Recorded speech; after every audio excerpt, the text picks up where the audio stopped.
Hello, my name is Mara Angela Cooper, and today I will be discussing Samuel Taylor Coleridge. I don't know why I just said my middle name right now. Maybe because I'm looking at his middle name, but okay, yeah. Again, sorry for the way I'm recording. I'm not very tech savvy in any sort of way, and this is kind of the easiest thing for me to do, so this is what we're working with. All right, so Samuel Taylor Coleridge was born on October 21st, 1772 in Ottery St. Mary, Devon, England. His father, John, was a clergyman and reverend for his church, which helped the family earn respect amongst the community, and they became socially respected because of that. His mother, Anne, was a housewife, just like a lot of women were back then because they didn't work. And she had 10 children in total. So Samuel was one of 10 children she was taking care of. That was hers, of course.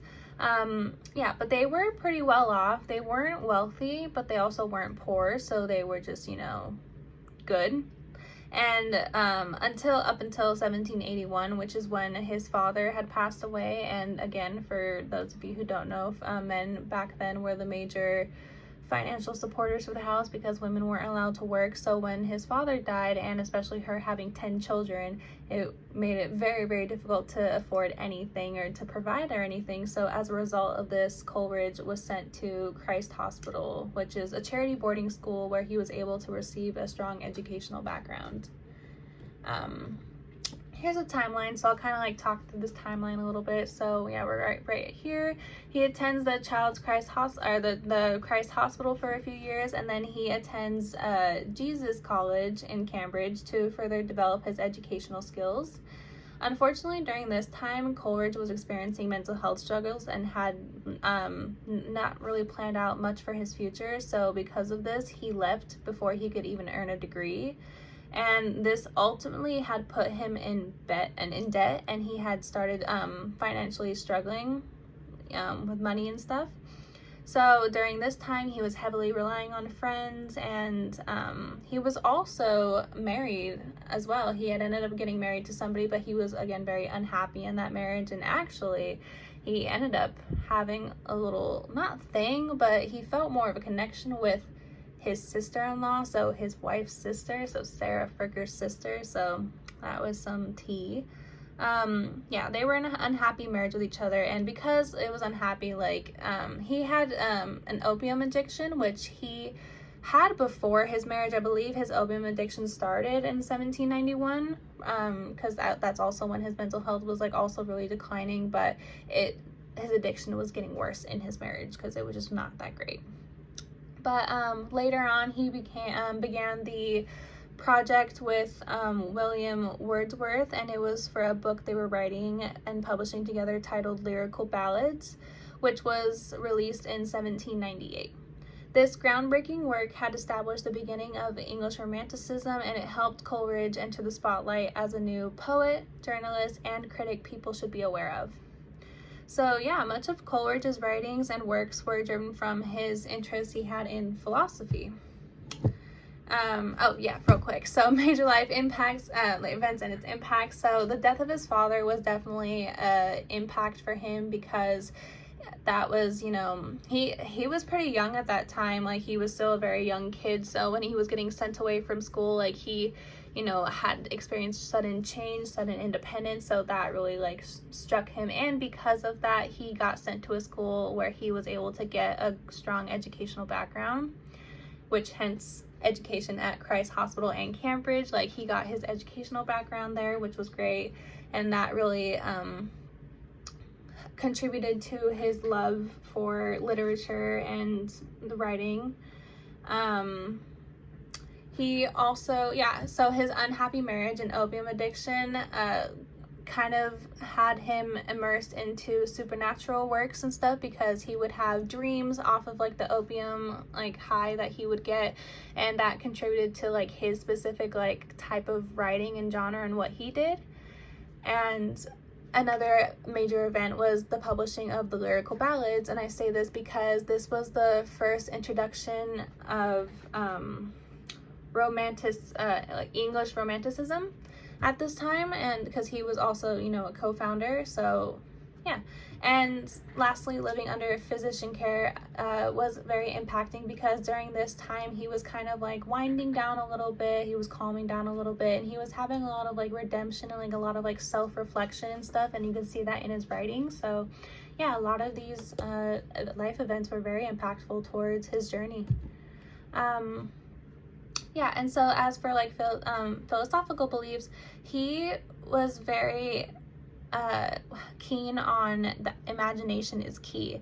He believed that imagination was a creative, like spiritual thing, and again, he was also very religious too, so that's also why like he cared so much about this. But it was like such like a almost like a spiritual power. It helps us see like the depth and truths and stuff like that.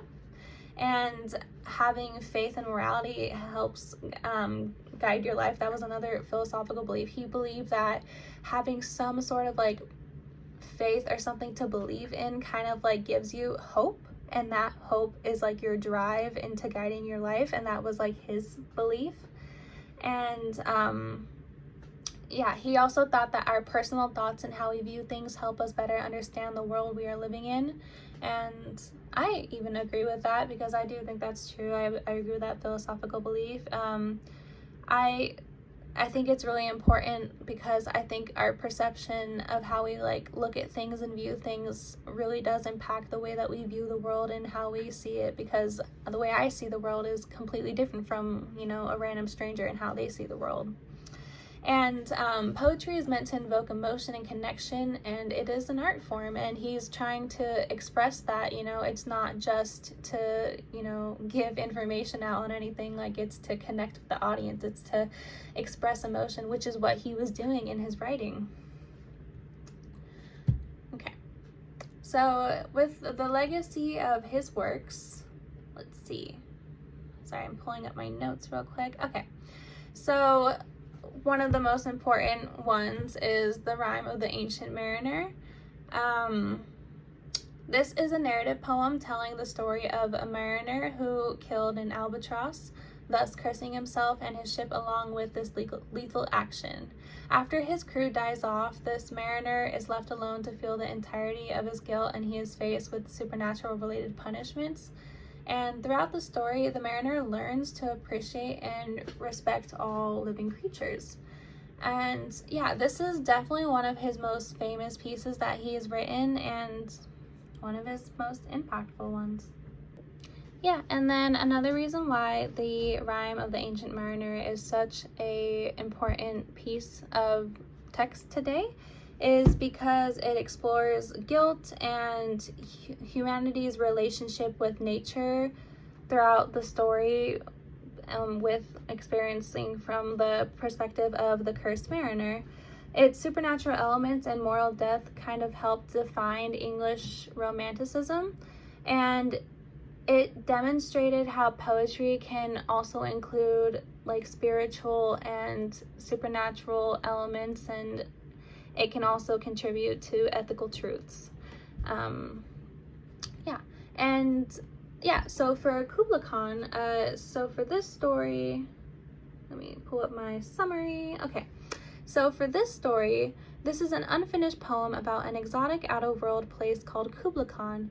This story was inspired by a dream Coleridge had when he was heavily under the influence of opium.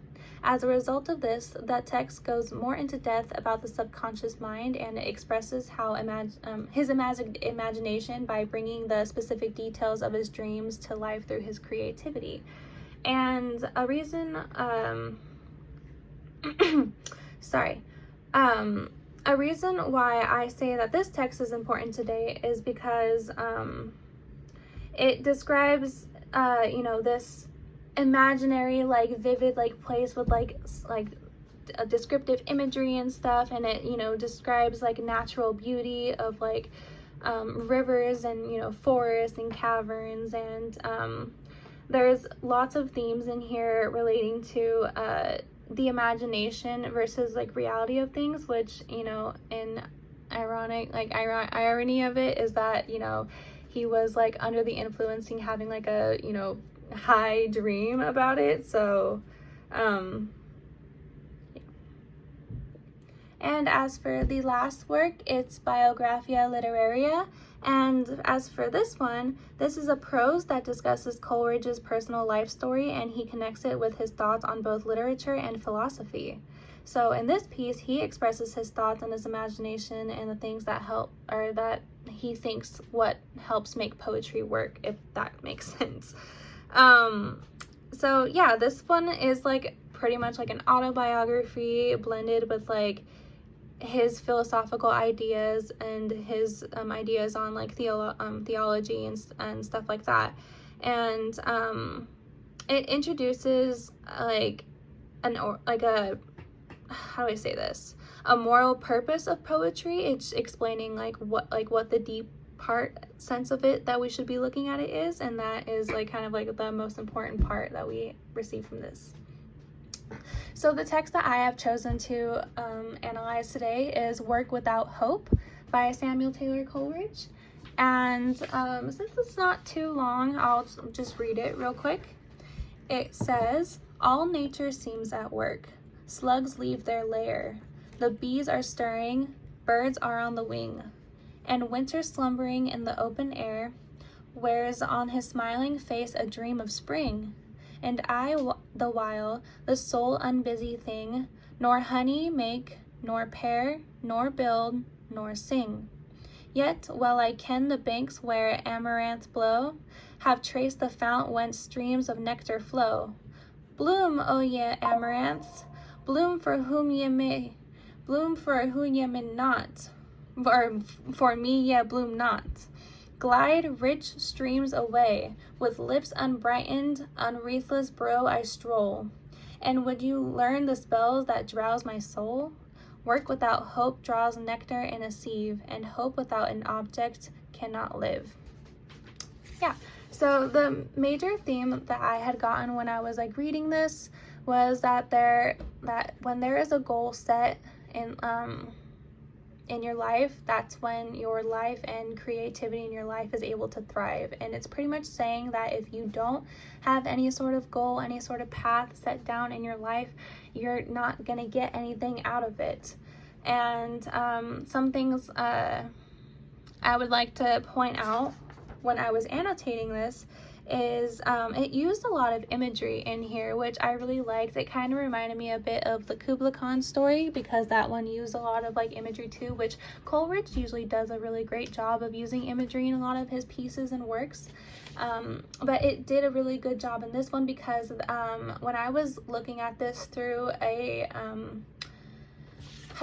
when I was looking at this through a structuralist lens, I saw a lot of contrasting in here, because in the beginning, it's saying like, you know, like the nature's at work, like, you know, like the slugs are moving, bees are moving, birds are moving, like the winter slumber, like, you know, is awakening in the open air, like, you know, it's talking about the activity of what nature is doing. And then it contrasts with, oh, and then I, the while, the sole unbusy thing. It's like, oh, and I'm over here, like, you know, while busy is all nature, I'm over here just sitting down doing nothing.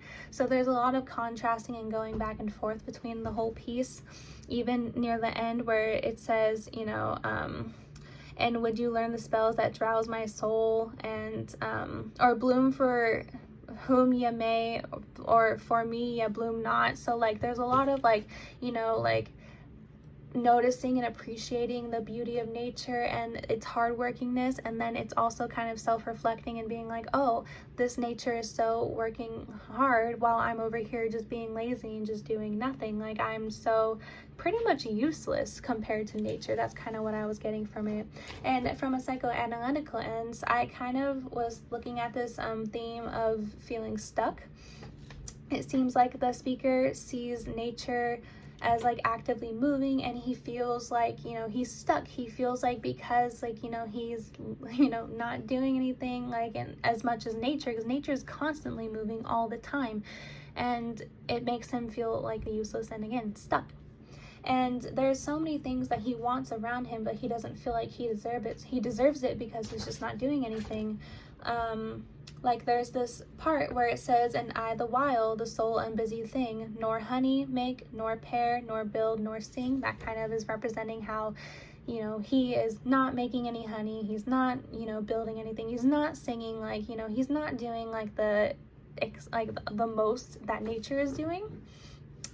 And yeah, I thought this was and then yeah, the idea that a purpose is necessary, that is kind of like the whole idea, the reoccurring theme, mood, everything of this piece, is that to be able to thrive in life and have your creativity flow completely, you need to have a purpose. So yeah, and I just had some fun facts, so if you guys would like to read these fun facts, you guys are more than welcome to read these fun facts. And some basic facts, I just added this for a little bit of the end of my presentation, and here's my works cited page. But yeah, other than that, I think I am pretty much done with my presentation. I don't think I have any lasting thoughts, and I will make sure I add my questions to my discussion post. So thank you so much for watching.